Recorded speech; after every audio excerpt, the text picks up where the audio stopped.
ভাল হ'লে আকৌ শ্বুটিং কৰিবলৈ আহিম বুলি কৈছিল।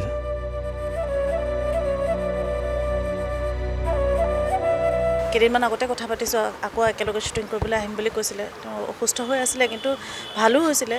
বিহুৰ আগে আগে হায়দৰাবাদত চেকআপ কৰাবলৈ গৈছিলে। আহি পেলাই আমি কথা বতৰা হৈয়ে থাকোঁ, কৈছিলেই যে ভাল হ'লে আকৌ শ্বুটিং কৰিবলৈ গৈ আছোঁ।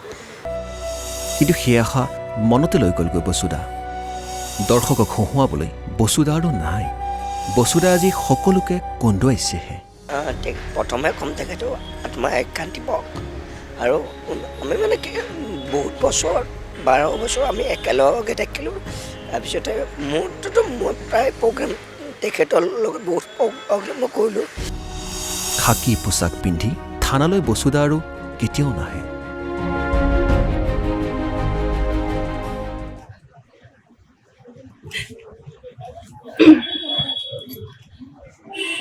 প্ৰথম দেহবাৰীত জইন কৰা টাইমত তেখেতক পালোঁ, আৰু বয়সত বহুত বেছি ডাঙৰ, যিটো একদম লগৰ নিচিনাকৈ থাকোঁ আমি।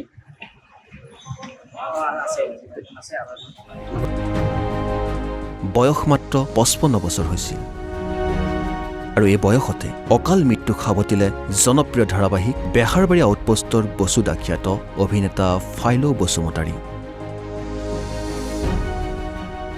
ধাৰাবাহিকখনত অভিনয় কৰিয়ে অসমবাসীৰ হৃদয় জিনিছিল ফাইল' বসুমতাৰীয়ে। অভিনেতাগৰাকীৰ মৃত্যুত এতিয়া উচুপি উঠিছে ধাৰাবাহিকখনৰ সহ অভিনেতা তথা কলা কৌশলীসকল।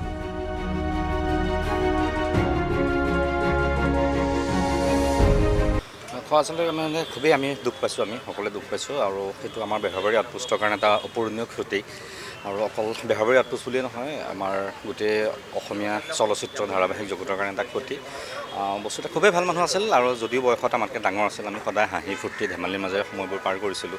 জীৱনৰ যে আচলতে অনিশ্চয়তা আছে, সেইটোৱে মানে এইটো প্ৰমাণ কৰিলে। তেওঁ কেইদিনমান আগতে কথা পাতিছোঁ, আকৌ একেলগে শ্বুটিং কৰিবলৈ আহিম বুলি কৈছিলে। তেওঁ অসুস্থ হৈ আছিলে, কিন্তু ভালো হৈছিলে। বিহুৰ আগে আগে হায়দৰাবাদত চেকআপ কৰাবলৈ গৈছিলে। আহি পেলাই আমি কথা বতৰা হৈয়ে থাকোঁ, কৈছিলেই যে ভাল হ'লে আকৌ শ্বুটিং কৰিবলৈ গৈ আছোঁ।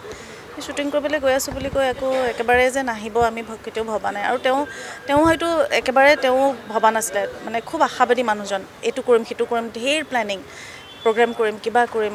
ঘৰতে মিউজিকৰ ছেটআপ বহুৱাই লৈছিলে।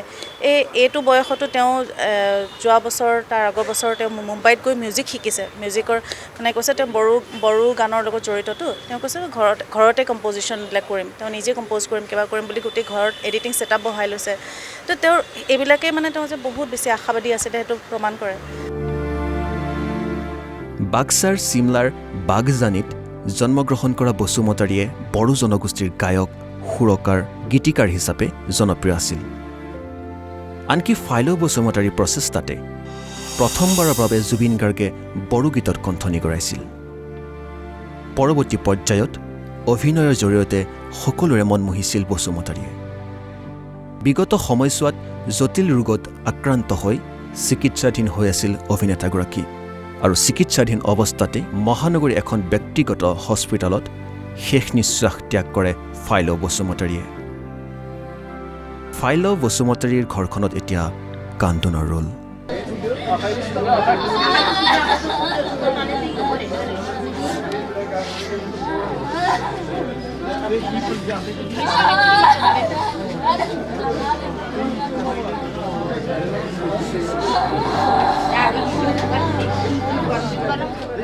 বাক্সাৰ জন্মগৃহত অভিনেতাগৰাকীক শেষ শ্ৰদ্ধাঞ্জলি দিবলৈ ভিৰ কৰিছে অগণন গুণমুগ্ধই।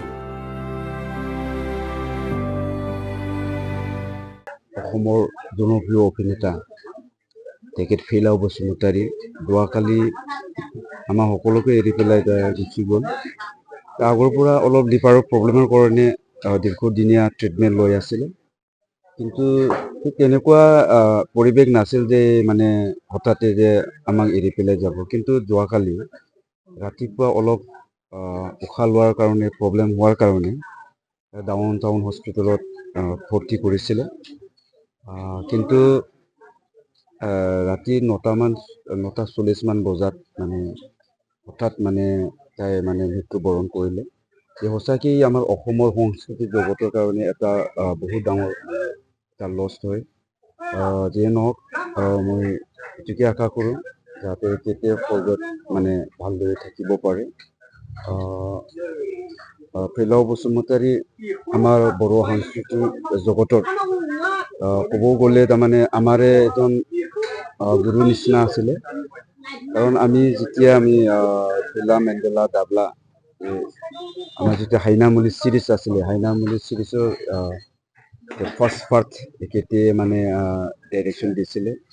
এখেতৰ পৰা আমি বহুত শিকিবলৈ পাইছিলোঁ।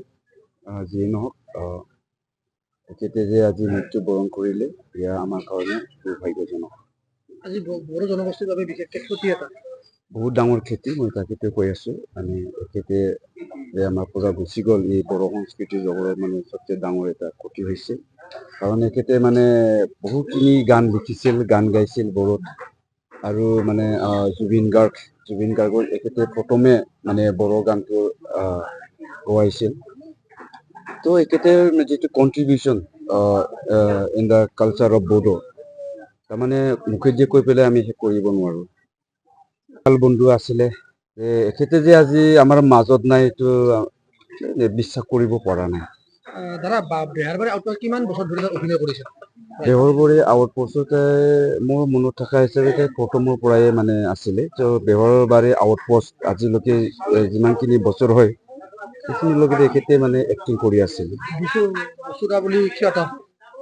হয়, মানে আমি খুব মানে এখেতক লৈ পেলাই গৌৰৱ কৰিছিলোঁ যে অসমৰ সকলো মানে শ্ৰেণীৰ মানুহে এখেতক বসুদা বুলি চিনি পাইছিল।